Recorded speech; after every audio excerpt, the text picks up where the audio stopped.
आत्मिक यात्रा कार्यक्रम में आपका स्वागत है। आइए हम पास्टर प्रेमाशीष सतमन द्वारा लिखित आज के भक्ति लेख पर चर्चा करें।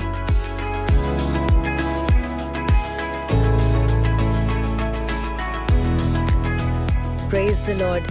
आज हम एक बहुत ही दिलचस्प विषय पर बात करने वाले हैं जी।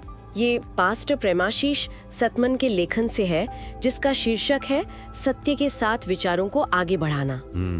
अक्सर ऐसा महसूस होता है ना, जैसे हमारा मन एक जंग का मैदान बन गया हो, जहाँ बस ख्याल दौड़ते रहते हैं। बिल्कुल बिल्कुल, कभी शक, कभी कोई डर, या कभी किसी की कही कोई पुरानी चोट देने वाली बात वो हावी हो जाती है। हाँ, और पास्टर सतमन का ये लेखन इसी बात पर जोर देता है कि भाई हमारे दिमाग में जो चल रहा है, जो टिका रहता है, वही असल में हमें बनाता है, हमें आकार देता है। सही कहा।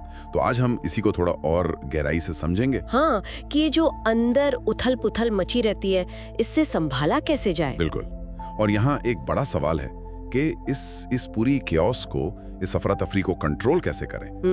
क्या बस बुरे विचारों को, नेगेटिव ख्यालों को मिटाने की कोशिश करें, डिलीट कर दें? क्या ये काफी है? लेखक कहते हैं नहीं। अब वो फिलिपियों 4:8 का जिक्र करते हैं, जहाँ पौलुस क्या कहते हैं? हाँ, वो कहते हैं जो बातें सत्य हैं, हाँ, और जो बातें आदरणीय हैं, उचित हैं, पवित्र हैं, सुहावनी है, मनभावनी है, अर्थात जो भी सद्गुण और प्रशंसा की बातें हैं, उन पर ध्यान लगाया करो। हाँ, तो मतलब बात सिर्फ ये नहीं कि नेगेटिविटी से लड़ो, नहीं, बात है फोकस बदलने की, रीफोकस करने की। बुरे विचार को हटाकर उसकी जगह कुछ ठोस, कुछ अच्छा, कुछ ऊपर उठाने वाला लाने की, उसे बदलने की, बिल्कुल, रिप्लेस करने की। हाँ, रिप्लेस। और इसी के लिए ना एक बहुत अच्छी मिसाल दी गई है लेखन में। अच्छा।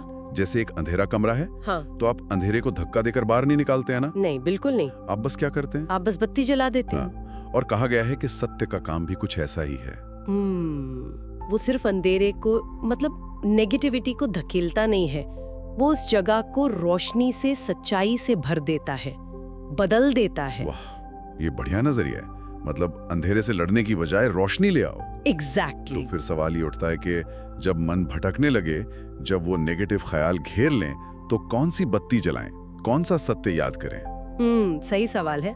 यहाँ पर यशाया 53:4-5 का एक बहुत ही पावरफुल विचार रखा गया है। हाँ, वो क्या है? निश्चय ही उसने हमारा दुख दर्द उठाया और हमारी पीड़ा को सहा। उसके कोड़े खाने से हम चंगे हुए। जी, ईसाई मान्यताओं में ये मसीह के बलिदान की तरफ इशारा है और उससे मिलने वाली चंगाई, छुटकारा।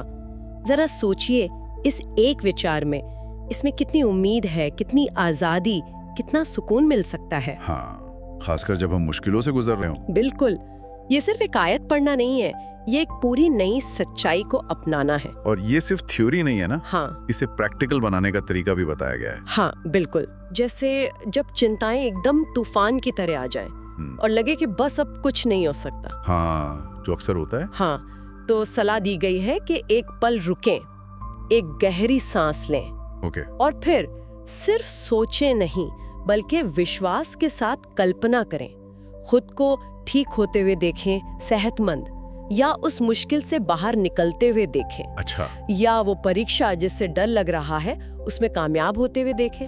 लेकिन यहाँ एक जरूरी बात है, जैसा आपने कहा, ये सिर्फ पॉजिटिव थिंकिंग या ख्याली पुलाव नहीं है। नहीं, बिल्कुल नहीं। लेखक इस पर जोर देते हैं कि ये कल्पना विश्वास पर आधारित हो, इस भरोसे पर कि परमेश्वर की कृपा से उसके वादे के अनुसार भविष्य में अच्छा होना मुमकिन है। हाँ, ये विश्वास वाला एंगल बहुत जरूरी है। बिल्कुल, ये एक तरह से अपने मन को परमेश्वर की सच्चाई के साथ, उसके वादों के साथ अलाइन करना है। सही। और जैसा लेखन में साफ कहा गया है, हमारा मन ये बहुत मायने रखता है। हम जिन विचारों को अंदर आने देते हैं, जिन्हें पालते पोसते, उनमें ताकत होती है, शक्ति होती है हील करने की, बदलने की, और आखिर में हमें एक बेहतर, एक ज्यादा खुशी वाली जिंदगी की तरफ ले जाने की। तो ये एक बहुत एक्टिव प्रोसेस है। हाँ, हम क्या सोच रहे हैं, ये सिर्फ एक दिमागी कसरत नहीं है, ये हमारे जीवन की दिशा तय करता है। तो अगर हम सार निकालें, तो सबसे बड़ी सीख क्या है?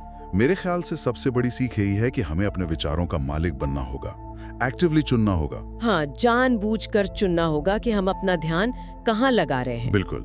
क्या हम डर और शक को हावी होने दें, या हम उन बातों पर फोकस करें जो, जैसे फिलिपियों 4:8 में कहा गया है, सत्य हैं, आदरणीय हैं, उचित हैं, पवित्र हैं, सुहावनी है, मनभावनी है, तारीफ के लायक है। हाँ, ये रोज का चुनाव है। और ये आसान नहीं होता हमेशा। बिल्कुल नहीं, इसीलिए शायद लेखन के आखिर में एक प्रार्थना भी दी गई है। अच्छा, हाँ। वो प्रार्थना इसी में मदद मांगती है कि विचार सही दिशा में रहें, कि शोर के बीच परमेश्वर की शांति मिले और उसके वचन की ज्योति मिले। वचन की ज्योति मतलब बाइबल की शिक्षाएं, परमेश्वर की सच्चाई जो रास्ता दिखाए। हाँ, जो अंधेरे विचारों को दूर करे। ये सारी गहरी और काम की बातें पास्टर प्रेमाशीष सतमन के लेखन से थी।